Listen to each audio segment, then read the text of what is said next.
만감이 교차하네요. 내가 이렇게 안 살아도 됐는데 구룡사 소임 맡은 지가 오늘로 만 40년 되는 날입니다.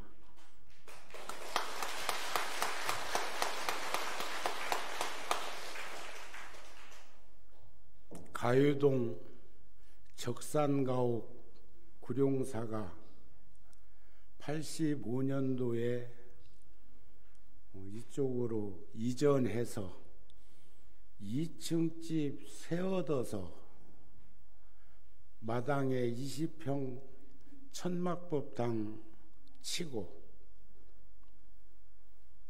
오늘에 이르기까지 우리 카렌다에 보면 거기에 다 수록되어 있지 않지만 뒤편에 보면 참 많은 곳하고 인연을 맺고 살고 있구나 하는 마음을 가집니다.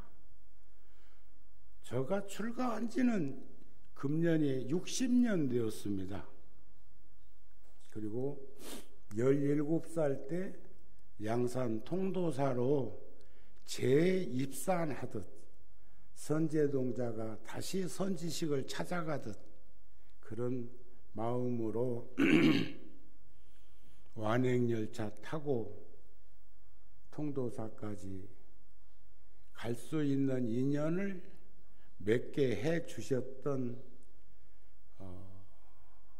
조계사에 계시던 신태 스님으로부터 은사 스님이나 노 스님, 제가 얼마 전에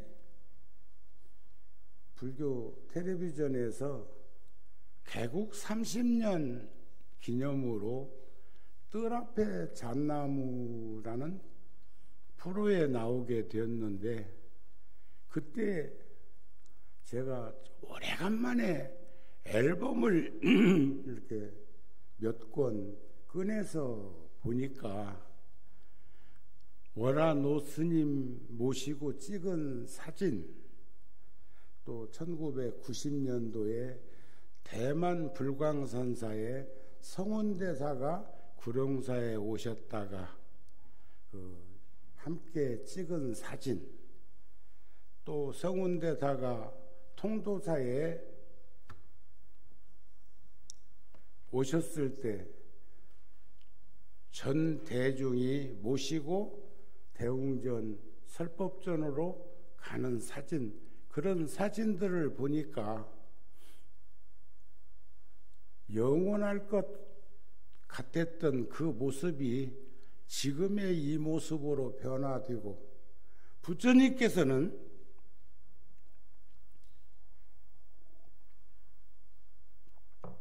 가장 오래 계셨던 곳이 금강경을 설법하셨던 기원정사에 21년간 계셨습니다. 거기는 대평원의 지역이고 아마 공부하기도 탁발하기도 대중들이 좋았어 환경이었구나. 농경사회 시대니까 산 하나 없이 큰 들에, 엄청나게 가도 끝이 보이지 않는 들에 농사를 짓고 살던 시대니까. 그 다음에 최초의 설법은 바라나시 사르나트, 소리가 울린다,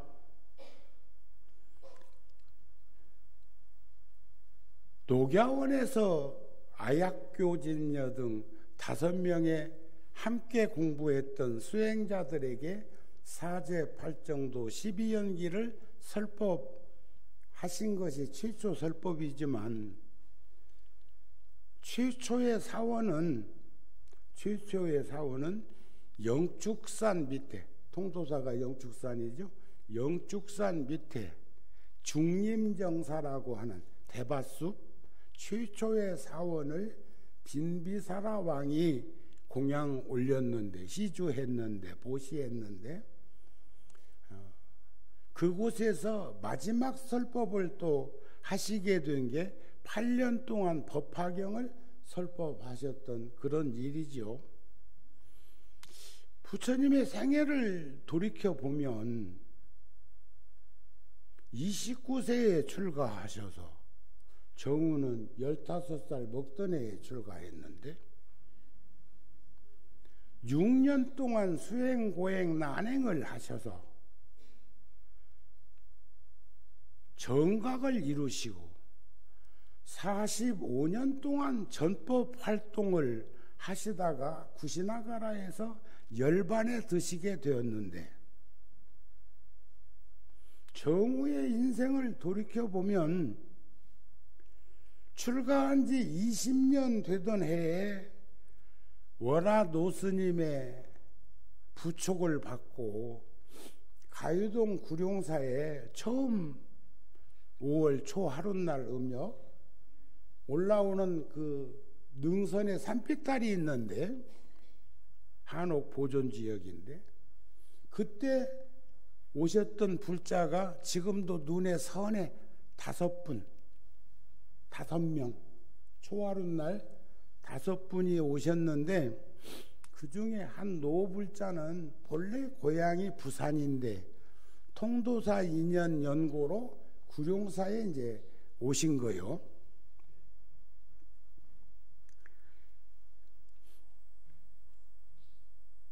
오늘 주지 새로 온다며 얼굴 좀 보자. 그랬던 보살님의 눈이 선합니다.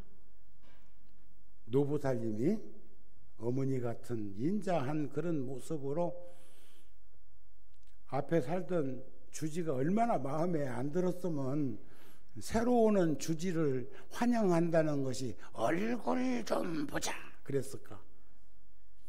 그 중에 아마 3분은 돌아가셨고 한 분은 연락이 되지 않고 한 분은 일산 열애사 초기부터 김포에 사시는데 그때 그 불자 중에 한 분이 지금도 꾸준하게 열애사에 오시는 모습을 보면서 참 유수 같은 인생 속에서 이렇게 만남과 헤어짐의 반복이 이런 것이 아닌가 싶은 생각을 하게 됩니다.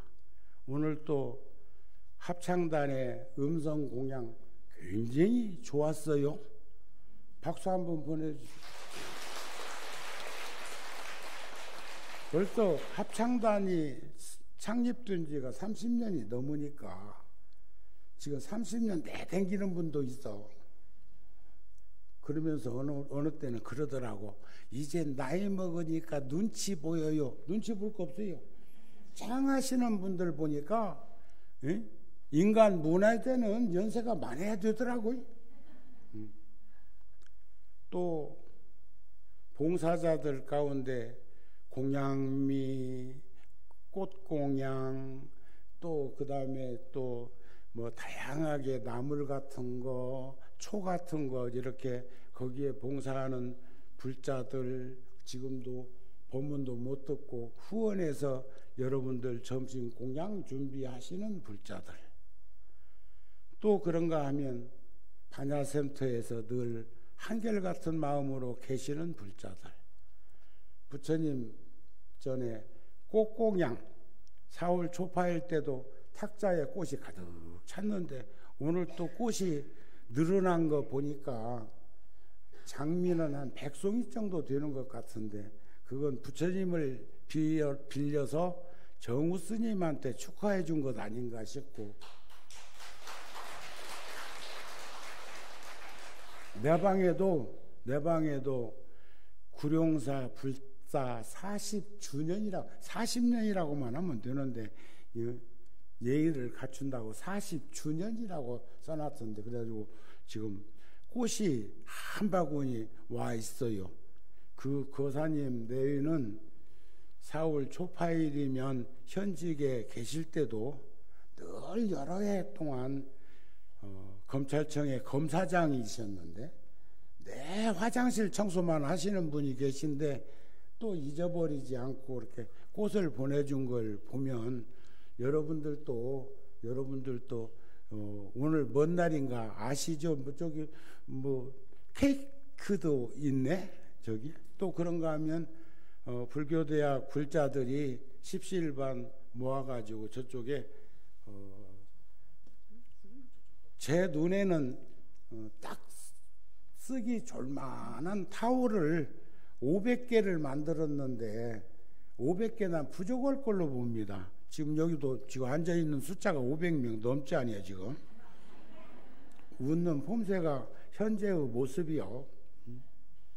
아마 주고 싶은 사람 누구도 있을 건데 모지려면 더 주문해서 기념할 거니까 걱정하지 말고 꼭 안 주면 안 될 사람이 있거들랑 하나 더 가져가세요. 그건 알아서 해.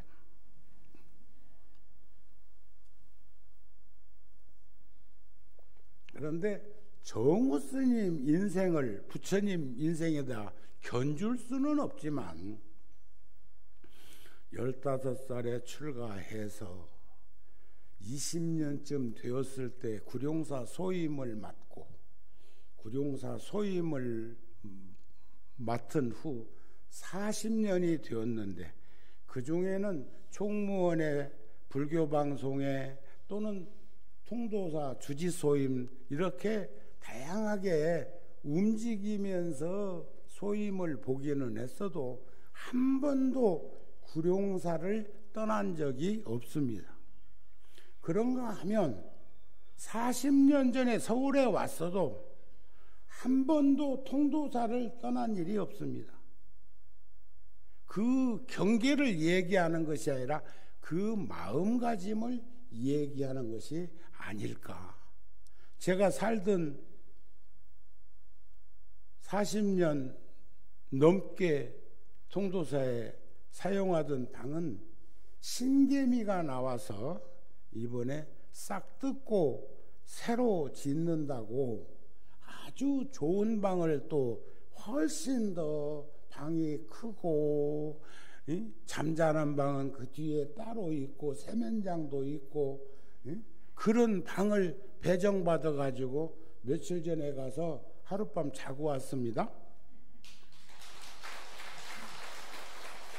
간 이유는 이번에 산불 피해로 화재난 지역에 본래는 종단에다가 주로 성금을 갖다 내죠. 금년 봄에 같으면 승려 노후복지 기금을 구룡사, 열애사, 뉴욕 원각사 각각 3천만 원씩 내기도 했고 작년에는 관세음보살님 전에 모은 불정금으로 강대국이라고 만만하게 보고 러시아를 침공한 그 전쟁에 희생된 일을 위해서 종단을 통해서 6천만 원, 5만 불을 우크라이나에 전달하기도 했습니다. 이게 근간 얘기요, 근간에. 그런데 금년에는 통도사에서 좀 더 포괄적으로 더 모아서 더 단위를 높여서 거기에 동참하도록 하기 위해서 무언의 압박을 한 거죠. 제가 통도사에다가 7천만 원을 갖다 드렸어요.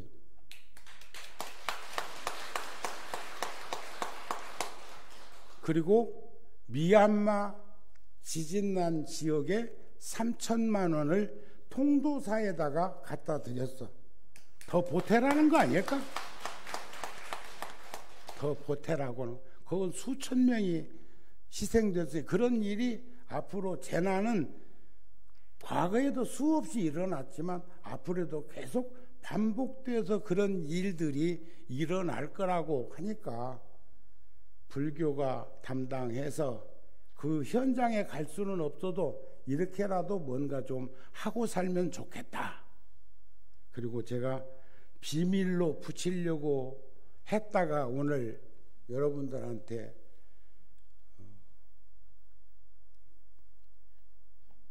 후결제 받을 일이 하나 있어요.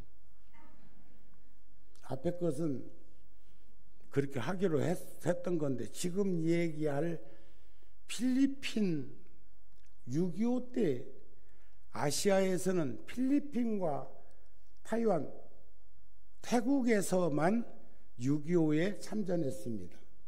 아프리카에서는 에티오피아가 유일하게 참전했습니다. 많은 이들이 돕고 도왔지만 16개국에서 군사 동원을 해서 6.25 전쟁에 참여했습니다. 근데 제가 군종 교구장 소임을 볼 때 필리핀 타코마루라고 하는, 잘 모르겠지만 수도에서 남쪽으로 내려가고 이멜다 여사 고향, 엄청난 홍수 태풍으로 피해가 있어서 우리 국방부에서 의료팀하고 공병팀을 연대장급 대령으로 부대장을 해가지고 그쪽에 여러 달 가가지고 지원한 적이 있습니다. 그래서 제가 그곳에 방문을 해서 여기저기 들여다보고 지원할 것 이렇게 살피고 그랬는데, 마침 길거리에서 수 없는 사람이 끝이 안 보일 만큼 줄 서 있는 데서 이렇게 밥을 나누어주고 있는 분이 계셨어요. 근데 그 자동차가 우리 자동차야. 밥차가. 그것은 국방부에서 본래 군인들, 의료팀, 공병팀 각각 부대에 여기서 한 대씩 보냈는데, 협의해가지고 그분이 하고 있는 일에다가 이 차를 주면 더 욕이 나겠다. 그러니까 하루에 막 1,000명, 1,500명, 2,000명 밥을 해주는 그 모습을 보고 내가 부대장한테 물었습니다. 저분은 한국분 같은데, 한국 사람들 같은데 저렇게 저런 일을 그 뙤약볕에서 하고 있다고. 그러니까 맞습니다. 한국 선교사인데, 선교사가 뭐 하는 분인지 알지요? 선교사인데 여러 해 전부터 저런 일들을 하고 있습니다. 그래서 제가 갈 때 가지고 갔던 돈 중에 한 3,000불 정도 돈이 남아 있었는데, 그 돈과 필리핀 돈을 몽땅 탁탁 털어서 부대장한테 주면서 제가 명함 한 장하고 전해달라고 했더니, 그 후에 그 선교사님이 한국에 올 때마다 나한테 다녀가셔요. 이번에 종정스님 전시할 때도 마침 왔다가 같이 또 전시장에도 갔었는데, 이번에 그분이 하고 있는 일 중에 새로운 또 하나의 일을 하고 있다고 나한테 장문의 카톡이 왔어. 그 내용이 뭐냐? 교도소에 이번 대통령 말고 전 대통령이 엄청난 인원들을, 마약 사범들을 그냥 현장 사살 명령 내려갖고 필리핀이 쑥대밭이 된 적이 있었는데, 지금도 교도소에 아주 많이 지금 있다는 거예요. 그래서 한국식 도시락을 만들어서 1차로 400명 교도소 재소자한테 가지고 갔는데, 교도소에서 불가 안 된다고 그러더라는 거예요. 그래갖고 천신만고 사람을 대가지고 하게 된 것이 사진 찍지 않겠다, 정보 유출하지 않겠다, 이런 것을 해가지고 위험한 일을 했는데, 그 선교사님 말씀이 두 손으로 400여 명이 모두 공손하게 받았고, 허리를 굽혀서 감사한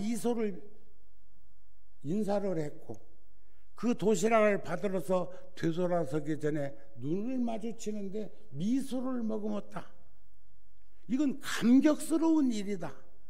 그래서 이 일을 더 전국적으로 확대를 하고 싶다고 그거 나한테 SOS 한 거 아닌가? 그래서 그 글을 제가 새벽 3시쯤 봤는데 제가 새벽 3시 반쯤이면 법당에 들어오니까 바로 거기서 법당에 들어오기 전에 저도 이제 답장을 보냈어요. 머리로 생각한 것이 아니고 가슴으로 받아들인 것을 그날이 월요일이었는데 오늘 아침에 홍법재단에서 1,000만 원을 보내겠습니다. 그리고 아침 은행 문 열자 보냈어.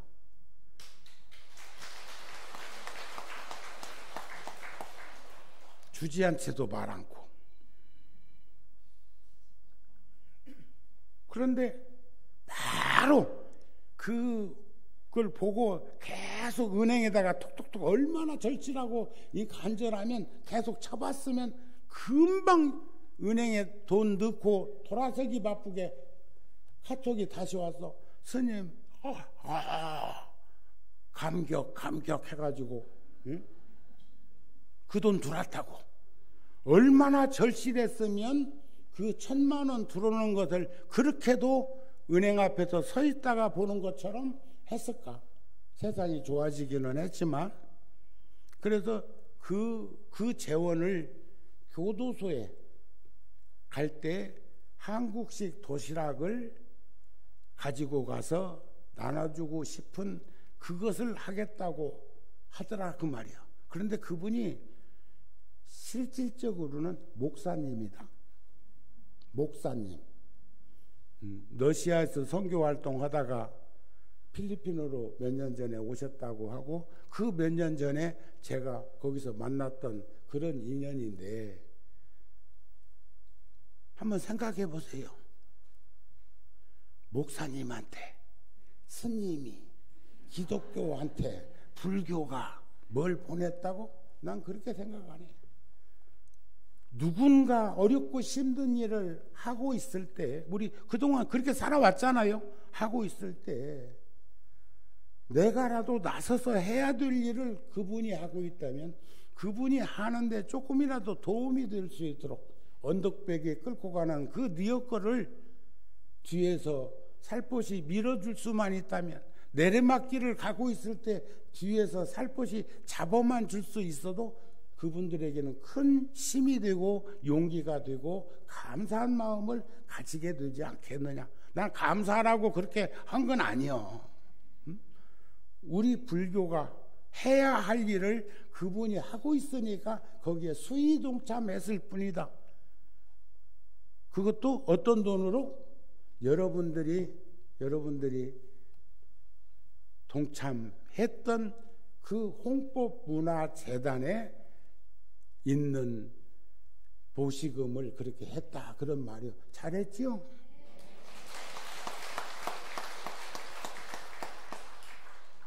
출가해서 수행자가 되는 것이 어찌 작은 일이겠습니까? 편하고 한가함을 구해서도 아니요 따뜻이 입고 배불리 먹기 위해서도 아니다. 명예나 재산을 구해서도 아니다. 오로지 생사 나고 죽음의 괴로움에서 벗어나려는 것이며 탐진치 삼독의 번뇌의 속박을 끊으려는 것이다. 부처님의 지혜를 이으려는 것이며 고통받고 있는 저 중생들을 건지기 위해서다. 이게 서산대사의 선가구함에 나오는 가르침입니다. 제가 모두에 말씀드린 것처럼 그건 아마 전생에 다급생에 어줍지 않지만 출가자의 길을 걸었던 모습이 지금의 이렇게나마 살 수 있는 정우 스님이 되도록 한 것이 아닐까. 제가 그 일을 하고 나서도 생각해 보니까 이쁘더라고요. 마음이 곱더라고요. 수의동참 하는 거 꼭 유유상종으로만 할 것이 아니라 세상에 어렵고, 지금 우크라이나나 미얀마하고 뭔 상관이요? 우리 살아가는데 어떤 사람은 그런 얘기도 텔레비전에 나와서 해쌌대. 쎄쎄쎄 한다면서? 그러면 안 돼. 우리는 공동체입니다. 다 같이 어렵고 힘든 일은 극복하면서 잘 살아야 된다고 생각이 됩니다. 그래서 보현행원품에 보면 모든 공양 가운데 가장 으뜸인 공양은 법공양이요. 그런데 그 법공양이라는 게 책이나 몇 권 만들고 유통하고 하는 것이 그것만 법공양이 아니고, 우리가 불사 할 적에도 부처님 일이라는 게 절 짓는 것만, 가람수호하는 것만 불사가 아닌 것처럼 부처님 말씀대로 수행하는 공양이 법공양이요, 중생들을 이롭게 하는 공양이 법공양이요, 중생들을 거두어주는 것이 법공양이요, 중생들의 고통을 대신하고자 하는 것이 법공양이요, 선근을 바탕으로 닦는 공양이 법공양이요, 보살의 할 일을 버리지 않는 것이 법공양이에요, 보리심을 여의지 않는 것이 법공양이에요, 중생을 수선하는 것이 법공양인 것을 우리는 충분히 인식하면서 살 것이고, 우리 백고자법배 그 책자에 보면 보현행원 있습니다. 어제 아래 제가 우연히 방송을 보다가 보니까 동대 총장도 하시고 총무원장도 하셨던 은사 스님과 친한 도반이셨던 지관 스님이 법문하시면서 그러시더라고요. 우리 스님들이나 불자들은 금강경만 독송할 게 아니고 보현행원품을 독송하고 관세음보살 보문품을 독송하고 하는 말씀을 하시는데, 우리들이 일상적으로 늘 하고 있는 것이지만 그런 수행 덕목을 키우라고 하는 그 내면에는 우리들이 느껴야 할 것이 있는 것 아닌가 하는 마음을 가지게 되었습니다. 그래서 본래 부처를 잃어버린 이가 중생이요, 본래 부처를 찾고자 하는 것이 수행이요, 본래 부처를 찾으면 그분을 이름해서 부처님이라고 그래. 방송 같은 데서 보면은 다큐멘터리 같은 데서 서가모니 부처가 이런다. 응? 상놈. 서가모니는 부처님이에요. 정우나 여러분들은 신불급 중생이 삼부차별이라고 다 부처 성품을 가지고 있지만 깨닫지 못해서 우리 보고 부처님이라고는 안 해. 아셨습니까? 그런 마음을 간직하면서 살아야 좋겠는데, 그 깨달음을 얻고자 하는 불자들, 보살들 수행 중에 가장 중요한 것은 자비심이고 연민심이다. 월화노스님이 그 30대 초반에 정우를 서울로 보내놓고 통도사에서 함께 하던 그 어린 것들을 7, 8명 몰고 서울에 와서 2층 집에 새 들어서 살 때 많은 이들이 걱정했습니다.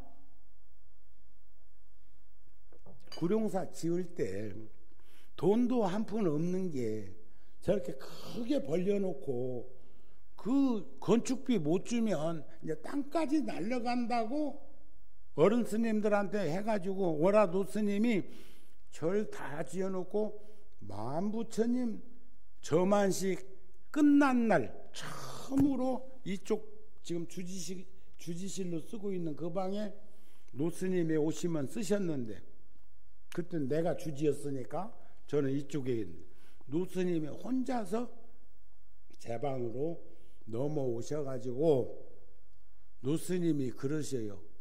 나도 깜냥에 애썼다.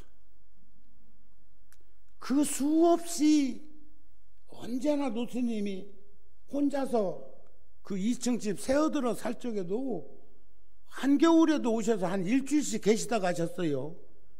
근데 형편이 어려웠고 지금 같으면 통도사에서 빌려다라도 할 건데, 연탄 보일러가 오바이트를 하니까 방에 뜨시어 안 뜨시어?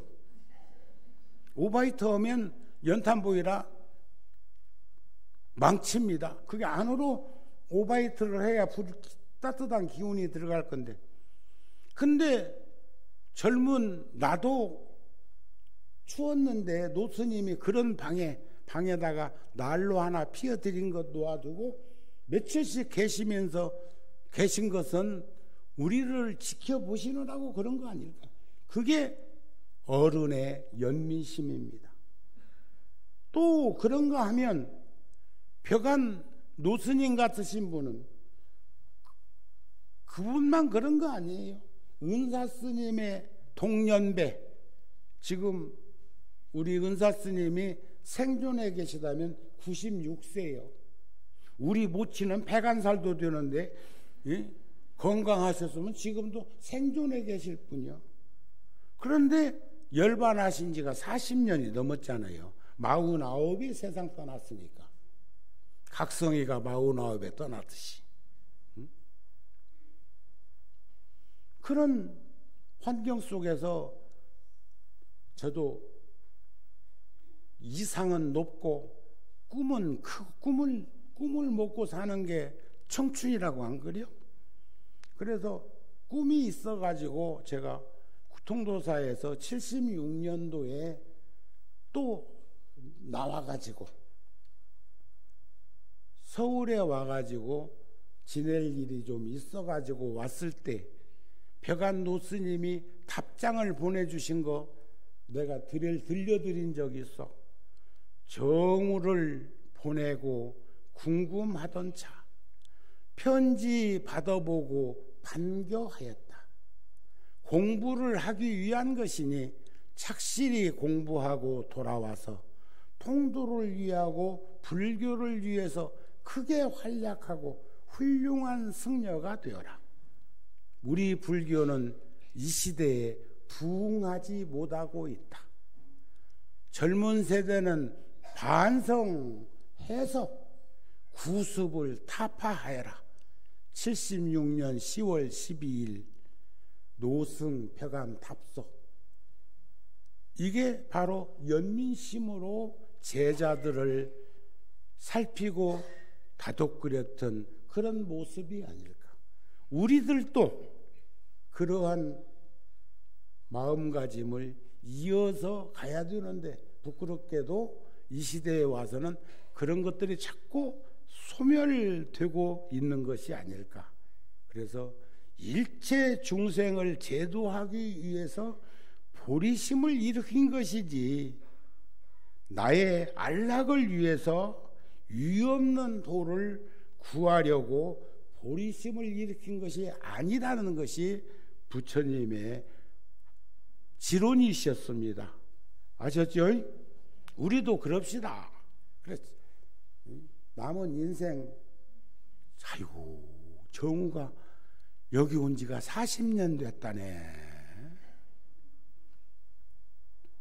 그런데 제가 청년 때는 인생을 세 등급, 세 유형으로 나눠서 한 20, 30년 준비해서 20, 30년 사회에서 어울리면서 사용하다가 집에 와서 20, 30년 살다가 세상을 떠나는 것이 우리의 인생이라고 표현을 했는데, 요즘은 하도들 오래 살고 건강해가지고, 아이고 어저께도 제가 한 15,000부 000 조금 더 걸었는데, 저녁 공양하고 나가서 15,000부 000 조금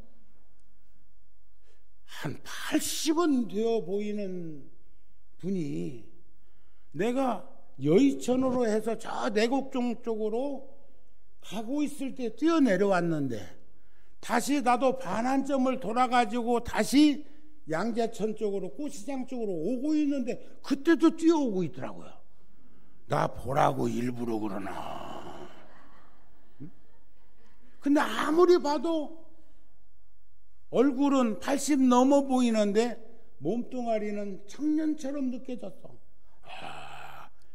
이렇게도 살 수 있는 것이로구나 하는 생각을 하게 되었습니다. 그래서 그런 것이 교감할 수 있을 때 우리들은 뭔가 희망적인 것이 보이지 않을까 하는 생각을 하게 되는데, 그래서 지극한 사랑과 정성은 서로가 서로를 치료해 준다는 가르침이 있습니다. 사랑을 주는 사람과 받는 사람 둘 다 치료해 준대. 정우 스님이 오래간만에 법문하기 전에 내가 씩 웃었어. 아세요? 웃는 거 봤어요? 눈이 침침해서 안 보이지. 그러니까 뒤에 앉으면 법문도 잘 안 들어올 텐데. 달라이 라마 스님도 보면 참 자연스러운 그런 모습 속에서 이렇게 하다가도 정우 스님이 몇 년에 한 번씩 이렇게 그 법회 장소에서 개인적으로 만나기 전에도 사진을 한다고 카메라를 들이대느라고 이렇게 뭘 하면 법문하다가 제 모습을 보면 손 가지고 막 흔드셔요. 근데 나한테 그런 것일까 아니면 다른 사람한테 그런 것일까는 달라이 라마만 아셔. 그런데 그런 모습 참 자연스럽고 아름답잖아요.